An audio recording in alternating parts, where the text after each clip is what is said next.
Hello my dear friends, आप सभी का स्वागत है आपके इस चैनल में। जी हाँ दोस्तों, आज हम लोग ऐसे क्वेश्चंस के बारे में बात करेंगे जो कि हर प्रकार के एग्जाम में इस तरह का जीके का प्रश्न पूछे जाते हैं, जो आपके लिए बहुत ही इंपॉर्टेंट होगी। तो वीडियो अच्छी लगी तो वीडियो को लाइक जरूर कर दीजिएगा, और जो लोग मेरे चैनल पर नए हैं चैनल को सब्सक्राइब जरूर कर लीजिएगा। तो चलिए बिना किसी टाइम वेस्ट किए हुए वीडियो को शुरू करते हैं। तो सबसे पहला प्रश्न है, खुराक में प्रोटीन की अत्यधिक कमी से क्वाशियोरकर नामक बीमारी हो जाती है। प्रोटीन की अगर कमी रहेगी खुराक में तो क्वाशियोरकर नामक बीमारी हो जाएगी। दूसरा क्वेश्चन हमारा है, पशुओं में खुर एवं मुंह पका बीमारी वायरस के कारण होता है। किसका कारण होता है? वायरस के कारण होता है।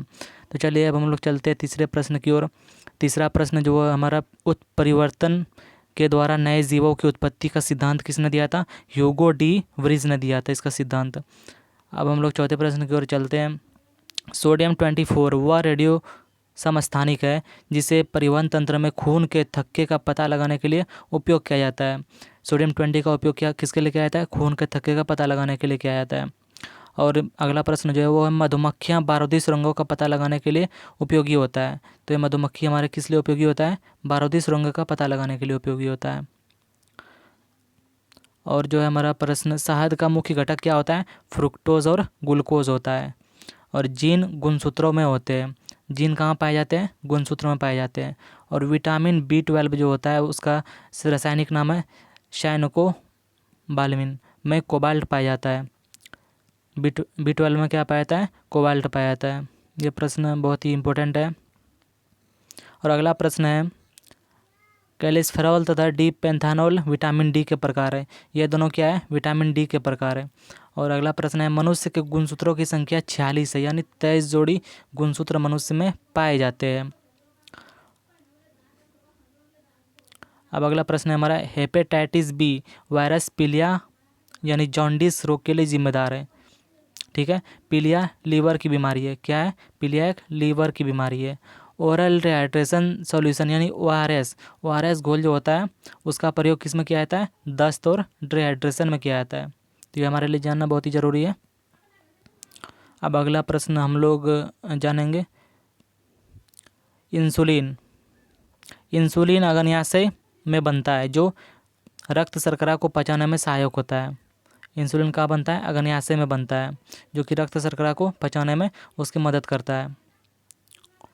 अब अगला प्रश्न होता है, इंसुलिन की कमी से मधुमेह रोग यानी डायबिटीज़ नामक बीमारी होती है जिसे हम लोग शुगर कहते हैं। तो वो किसके कारण होता है? इंसुलिन की कमी के कारण होता है। और अगला प्रश्न है, मानव भ्रूण का हृदय चौथे सप्ताह से ही धड़कने लगता है। कितना से? चौथे सप्ताह से ही उसका धड़कना शुरू हो जाता है भ्रूण में। अगला प्रश्न है, दूध को पचाने के लिए आवश्यक एंजाइम रेनिन और लैक्टोस मानव शरीर में 8 वर्ष की आयु में लुप्त हो जाते हैं। यानी जब बच्चा 8 वर्ष का हो जाता है तो उसमें ये एंजाइम विलुप्त हो जाता है, रेनिन और लैक्टोस, जो कि दूध के पाचन में हेल्प करता है। और अगला प्रश्न है हमारे, विटामिन डी को हार्मोन माना जाता है। विटामिन डी को क्या माना जाता है? हार्मोन माना जाता है। और यह प्रश्न हमारा है, खून में हीमोग्लोबिन के द्वारा ऑक्सीजन की आपूर्ति होती है। तो खून में हीमोग्लोबिन के द्वारा ये ऑक्सीजन की आपूर्ति होती है। और रेबीज़ नामक जो रोग है वो किसके कारण होता है? वायरस के कारण होता है, जो कि कुत्ता के काटने से हमारा ये रोग होता है। तो चमगादड़ एक स्तनधारी जीव है। तो यहाँ पे ये याद रखने वाली चीज़ है कि चमगादड़ जो है वो स्तनधारी जीव होता है। और यह प्रश्न हमारा है, वर्णांध व्यक्ति लाल और हरे रंग में अंतर नहीं कर सकते हैं। इसको पता नहीं चलता है कि लाल और हरा रंग में क्या डिफरेंस है। यह वर्णांध व्यक्ति में इसका डिफरेंस नहीं कर पाते इसमें। विटामिन बी को राइबोफ्लोविन भी कहते हैं, इसका वैज्ञानिक नाम राइबोफ्लोविन है।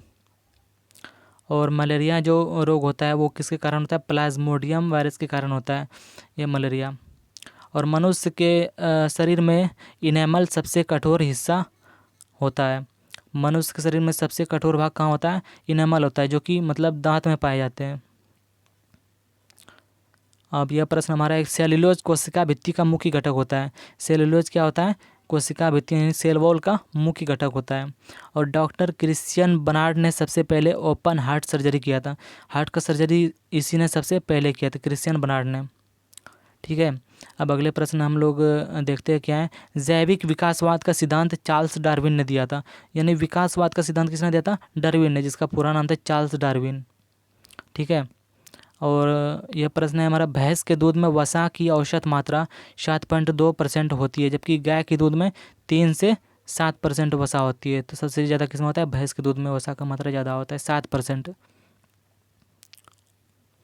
अब है अल्फ़ा केराटिन, एक प्रोटीन है जो मानव त्वचा के बाहरी परत में पाया जाता है, अल्फ़ा केराटिन। और विटामिन सी घाव के जल्दी भरने में सहायक होता है।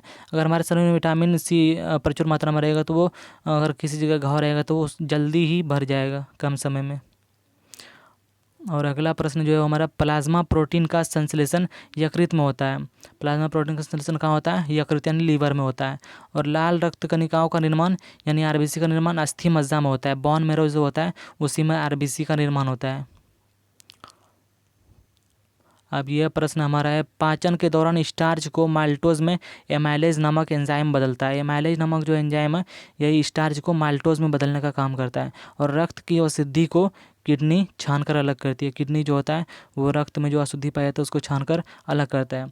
तो गाइज़, मुझे आशा है कि आप लोगों को ये वीडियो अच्छी लगी होगी। ये बहुत ही नॉलेजफुल वीडियो है। तो वीडियो अच्छी लगी तो वीडियो को लाइक ज़रूर कर दें और शेयर कर दें अपने फ्रेंड्स के साथ। और जो लोग मेरे चैनल पर नए, चैनल को सब्सक्राइब कर ले। तो मिलते हैं नेक्स्ट वीडियो में इसी तरह के साथ। तो चलिए, टेक केयर, बाय।